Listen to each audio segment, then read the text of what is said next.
अगर national income का 5 number भी कट गए ना तो सब टॉप करने का सपना खतरे में पड़ सकता है, क्योंकि इस चैप्टर से सीधे घुमा के क्वेश्चन आता है। यानी कि जो तुम्हारे बोर्ड एग्जाम में जो पूछे जाएंगे वो क्वेश्चन टोटली घुमा हुआ रहेगा, या ऐसा जो क्वेश्चंस पूछे जाएंगे वो इतना कंफ्यूजन क्रिएट कर देगा कि तुम परेशान हो जाओगे, मैं आंसर करूं तो कैसे करूं। तो आइए हम देखने वाले हैं इस वीडियो में चैप्टर नंबर 12 मैक्रो इकोनॉमिक्स का जो नेशनल इनकम है। ठीक है, नेशनल इनकम है वो होता क्या है, यानी कि सम ऑफ मनी सप्लाई। क्या जितने भी मनी सप्लाई होंगे क्या हम उसको सम करेंगे तो नेशनल इनकम निकल के आएगा, या हम जितने भी फैक्टर्स इनकम हैं उन सबको प्लस करेंगे तो हमारा आएगा, या टैक्स रेवेन्यू यानी कि सारे टैक्स रेवेन्यू को हम प्लस करेंगे तब आएगा, या हम सम ऑफ एक्सपोर्ट्स को हम सम करेंगे तब आएगा। तो हमारा सही सवाल है सम ऑफ फैक्टर इनकम। जी हाँ, सम ऑफ फैक्टर इनकम, यानी कि जितने भी हमारे फैक्टर्स इनकम होते हैं उन सबको प्लस करेंगे तब जाके नेशनल इनकम निकल के आता है। ओके, सेकंड हमारा क्वेश्चन है GDP at the market price include, यानी कि हमारे मार्केट प्राइस जो होता है, मार्केट प्राइस जो होता है, ठीक है, जीडीपी एट मार्केट प्राइस क्या है, यानी कि हमारा सब्सिडी ओनली है, सब्सिडीज ओनली है, या इनडायरेक्ट टैक्स ओनली है, या नेट इनडायरेक्ट टैक्स ओनली है, या डायरेक्ट टैक्स। तो हमारा जो है नेट इनडायरेक्ट टैक्स जो हमारा होता है ये हमारा इंक्लूड होता है जीडीपी एट मार्केट प्राइस में। जी हाँ, ठीक है। उसके बाद हमारा नेक्स्ट पॉइंट पे आ जाओ, एनडीपी। जी हाँ, एनडीपी जो होता है वो कैसे निकल के आता है, तो एनडीपी हमारा होता है ना, कभी भी जीडीपी से, यानी कि जीडीपी से हमारा डेप्रिसिएशन, ठीक है, डेप्रिसिएशन जो होता है वो अक्सर माइनस होता है, यानी कि जीडीपी से माइनस होगा डेप्रिसिएशन तो हमारा एनडीपी निकल के आता है। ठीक है, जीडीपी अगर प्लस करेंगे तो ये हमारा गलत हो जाएगा, एनडीपी नहीं निकलेगा, ये भी नहीं निकलेगा, ये भी नहीं निकलेगा। ठीक है, सेकंड हमारा क्वेश्चन है, यानी कि 4 हमारा क्वेश्चन है जीएनपी माइनस जीडीपी से, यानी कि हमारा जीडीपी से, जीएनपी से जब हम जीएनपी से माइनस करेंगे जीडीपी, ठीक है, जीएनपी से हम जीडीपी को जब माइनस करते हैं तो हमारा नफीफा आता है। ठीक है, NFIFA, net factor income from abroad. ठीक है, net factor income from abroad. ठीक है, ध्यान देना, GNP minus GDP, GNP minus GDP is equal to NFIFA. ठीक है, या नेफिया जो भी बोल सकते हो, एनएफआईए करके आता है। नेक्स्ट क्वेश्चन हमारा पूछ रखा है एनएफआईए, यानी कि नेफिया स्टैंड फॉर क्या होता है, अभी मैं बताया इसके पहले net factor income from abroad होता है, net factor income from abroad. जी हाँ, हमारा फर्स्ट आंसर बिल्कुल सही है। ठीक है, देख लो क्वेश्चन का लेवल बहुत ज्यादा इजी है। ठीक है, अभी तो मैं इजी जो करा रहा हूं, ठीक है, यहां से भी तुम्हारे हो सकते हो अंडरस्टैंडिंग बढ़ेगा, रिवीजन होगा। ठीक है, हाँ, अगर इस पूरे क्वेश्चंस पे तुम वीडियो भी चाहते हो ना तो कमेंट कर देना, और प्लीज अगर तुम यहां तक आ गए हो तो हमारे इस वीडियो को लाइक कर दो, चैनल को सब्सक्राइब कर दो, बेल आइकन को दबा दो, कोई भी सजेशन, कोई भी क्वेश्चन है कमेंट कर दो। ओके, नेक्स्ट क्वेश्चन पे आ जाते हैं, पर्सनल इनकम एक्सक्लूड। जो भी हमारा पर्सनल इनकम होता है एक्सक्लूड होंगे, यानी कि एक्सक्लूड होंगे, वो नहीं शामिल होंगे किसमें, ट्रांसफर इनकम में, या कारपोरेट टैक्स में, या वेजेस में, या रेंट में। सही जवाब क्या होना चाहिए, कॉर्पोरेट टैक्स। जी हाँ, कॉर्पोरेट टैक्स हमारा पर्सनल इनकम में एक्सक्लूड हो जाता है। ओके, ठीक है, उसके बाद आ जाओ डिस्पोजेबल इनकम। डिस्पोजेबल इनकम हमारा क्या कहलाता है, यानी कि जो भी हमारा पर्सनल इनकम होगा उसमें से इनडायरेक्ट टैक्स को, सॉरी डायरेक्ट टैक्स को हम माइनस कर देते हैं, यानी कि जो हमारा पर्सनल इनकम होगा डायरेक्ट टैक्स को हम माइनस कर देंगे, that is personal income. Okay, next हमारा पार्ट है depreciation is also called. Depreciation जो हमारा होता है एग्जैक्ट होता क्या है। ठीक है, देखो कैपिटल गेन, क्या डेप्रिसिएशन कैपिटल गेन है, क्या कैपिटल लॉस है, या कंजप्शन ऑफ फिक्स्ड कैपिटल है, कंजप्शन ऑफ फिक्स्ड कैपिटल है, या ट्रांसफर पेमेंट होता है। तो इसका सही जवाब है फिक्स कैपिटल, ठीक, यानी कि कंजप्शन ऑफ फिक्स कैपिटल होगा। ठीक है, यानी कि जब हम फिक्स कैपिटल को अपने यूज में लाएंगे और वो दिन ब दिन जितना ज्यादा हम यूज करेंगे, हमारा डेप्रिसिएशन माइनस होता रहेगा। अभी समझ में आ रहा होगा आप लोग को। ठीक है, नेक्स्ट पार्ट हमारा है which is transfer payment. Transfer payment क्या होता है? एक हमारा हो गया सैलरी, पेंशन, रेंट, इंटरेस्ट। इन चारों में से ट्रांसफर पेमेंट क्या होना चाहिए? फर्स्ट हमारा आंसर है जी हाँ, पेंशन। क्योंकि पेंशन हमारा कोई भी मेहनत का काम नहीं है। अगर मुझे पेंशन मिल रहा है ना, तो मैं अभी कुछ काम नहीं कर रहा हूं। ठीक है, मैं कहीं रिटायर हुआ था और वहां से मुझे पेंशन मिल रहा है। ठीक है, फॉर एग्जाम्पल मैं कोई सरकारी जॉब कर रहा था, वहां से मुझे रिटायरमेंट मिल गई और मुझे पेंशन आ रहा है। तो मैं कोई जॉब नहीं ना कर रहा हूं, कोई वर्क नहीं ना कर रहा हूं। क्योंकि फैक्टर इनकम क्या होता है? फैक्टर इनकम जब हम मेहनत करके पैसा कमाते हैं, कोई ना कोई वर्क करते हैं, गुड्स एंड सर्विसेज करते हैं। ट्रांसफर इनकम वो इनकम होता है जब हमें कोई भी पेमेंट, कोई भी पैसा रिसीव होता है बिना कोई फैक्टर या बोल सकते हो सर्विसेज देने से अकॉर्डिंग। यानी कि हमें किसी भी चीज का कोई मेहनत नहीं कर रहा, कोई वर्क नहीं कर रहा है, और जब वर्क नहीं कर रहा है हमें पैसा नहीं मिल रहा, लेकिन विदाउट वर्क से पैसा मिल रहा है, that is transfer income.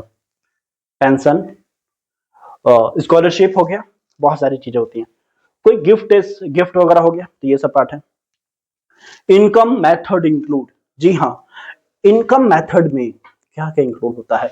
Wages भी होता है, रेंट भी होता है, इंटरेस्ट भी होता है, और ऑल ऑफ दिस, यानी कि हमारे रेंट हो गया, वेजेस हो गया, इंटरेस्ट हो गया, ये तीनों चीज हमारे इनकम मेथड में इंक्लूड्स होते हैं। ओके, नेक्स्ट हमारा है वैल्यू एडेड। वैल्यू एडेड हमारा कैसे निकलता है?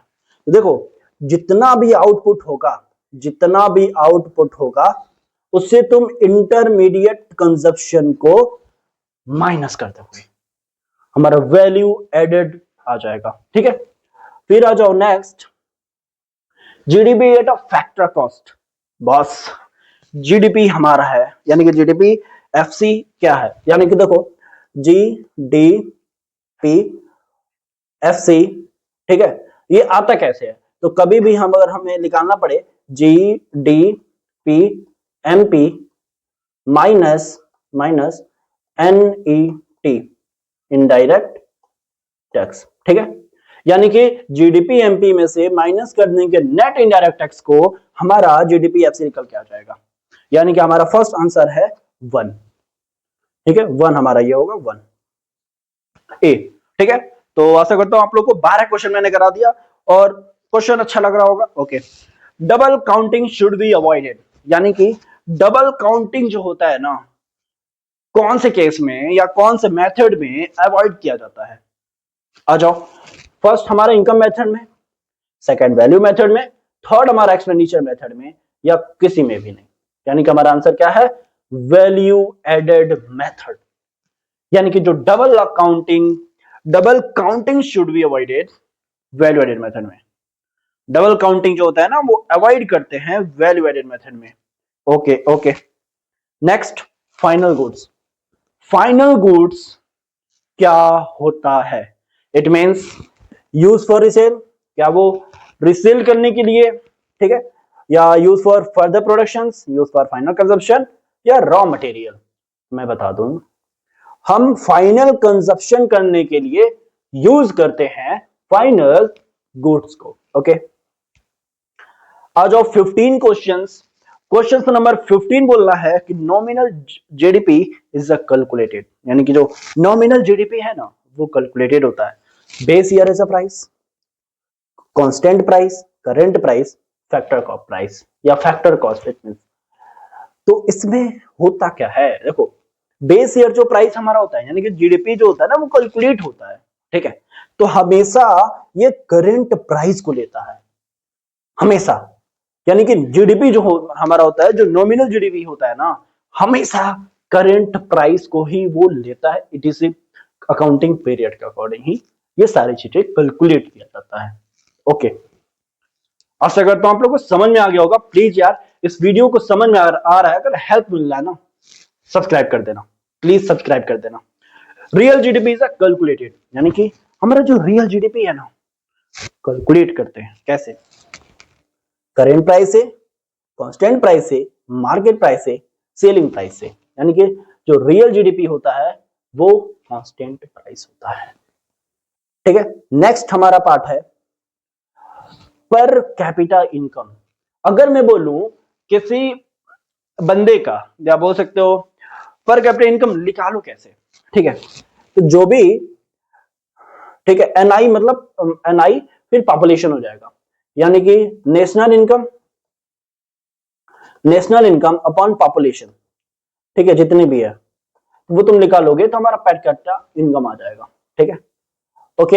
Expenditure method includes, expenditure methods में क्या क्या इंक्लूड्स होते हैं, एक तो हमारा कंजप्शन भी हो गया, इन्वेस्टमेंट भी हो गया, गवर्नमेंट भी हो गया, रेस्ट ऑफ द वर्ल्ड हो गया, यानी कि हमारे तीनों लोग इसमें इन्वॉल्व होते हैं, इसीलिए हम प्यार से ए लिख देंगे।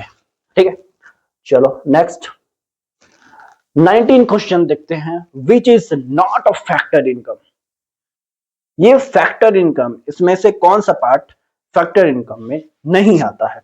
मैं बताओ, साफ साफ पता चल रहा है ना, लॉटरी प्राइस, लॉटरी प्राइस जो हमारा होता है वो फैक्टर इनकम का पार्ट नहीं होता है, क्योंकि मैंने बताया फैक्टर इनकम वो होता है जो हम मेहनत करके पैसा कमाते हैं, जैसे कि वेजेस हो गया, जैसे कि किसी भी चीज का प्रॉफिट हो गया, जैसे कि इंटरेस्ट हो गया। क्वेश्चन नंबर 20 मैं बात करूं सब्सिडी की। सब्सिडी इज क्या होता है, यानी सब्सिडी इसमें क्या है, एडेड टू जीडीपी एमपी, क्या जीडीपी एमपी को ऐड कर देंगे तब होगा, सब्ट्रैक्ट कर देंगे जीडीपी एमपी को नहीं, ऐड टू जीडीपी एफसी, यानी कि जो जीडीपी टू जीडीपी एडेड करेंगे जीडीपी एफसी को, यानी कि हमारा सी वाला होगा। ठीक है, जीडीपी टू जीडीपी एफसी, ठीक है, सी पार्ट हमारा होगा। नेक्स्ट आ जाओ net indirect tax. Net indirect tax first हमारा सब पता चल रहा है ना कि हमें अगर एन आई टी निकालना रहे तो हमेशा इनडायरेक्ट टैक्स को आईटी माइनस सब्सिडी कर देंगे। ठीक है, तो हमारा ये निकल के आ जाता है। ओके, तो हमारा ये ए होगा, वैसे अगर मैं बोलूं तो ये हमारा ए होगा। Makes income is income of, makes income जो हमारा होता है, तो ये जाहिर सी बात है ना, गवर्नमेंट होगा, सेल्फ एम्प्लॉयड होगा, कॉर्पोरेशन हो गया, फॉरेन सेक्टर हो गया। ठीक है, तो ये तो हमारा सेल्फ एम्प्लॉयड में ही ना होता है। ठीक है, नेक्स्ट हमारा है which method is also called product method. Which method is also called product method, कौन सा होता है, income method, sorry income, expenditure या वैल्यू एडेड। हम वैल्यू एडेड मेथड को ही प्रोडक्ट मेथड बुलाते हैं। ओके, तो हमारा सी होगा ये आंसर। ओके, आ जाओ नेक्स्ट पार्ट, नेशनल इनकम, यानी कि नेशनल इनकम निकलेगा कैसे, तो मैं बता दूं, एनएनपीएफसी को, ठीक है, एनएनपीएफसी को हम इक्वल, यानी कि इक्वल देते हैं एनआई। ठीक है, नेशनल इनकम, यानी कि एनएनपीएफसी हमारा हमेशा नेशनल इनकम के बराबर होता है। ठीक है, आखिरी क्वेश्चंस और आज का हमारा ये वीडियो सेशन खत्म होने वाला है। प्लीज लाइक कर देना, सब्सक्राइब कर देना हमारे चैनल को, एंड और कौन से चैप्टर पे तुम एमसीक्यू चाहते हो, and case based study question जो भी होते हैं, ठीक है, केस बेस्ड स्टडी जो क्वेश्चन होते हैं वो भी मैं कराऊंगा, बीएसटी के भी कराऊंगा, मैक्रो या इंडियन इकोनॉमी का भी कराऊंगा। प्लीज यार सब्सक्राइब कर देना, बेल आइकन दबा देना, लाइक कर देना इस वीडियो को। आ जाओ पर कैपिटा इनकम। अच्छा, इससे रिलेटेड एक मैंने वीडियो डाला है जो कि तुम देखे नहीं होगे, ठीक है, वो मैं ऊपर पोस्ट कर दे रहा हूं, तुम उसको देख लेना। ठीक है, फाइनल यूज होता है, फर्दर प्रोडक्शन होता है, एक्सपोर्ट होता है या रियलाइज सेल, रीसेल ऑन नहीं होता है। तो ये जाहिर बात है कैपिटल गुड्स हमारा फर्दर प्रोडक्शन के लिए होता है। ठीक है, तो दैट्स हमारा ये बी होगा, और इसी के साथ हम अपने सेशंस को आज यहीं पे द एंड करते हैं।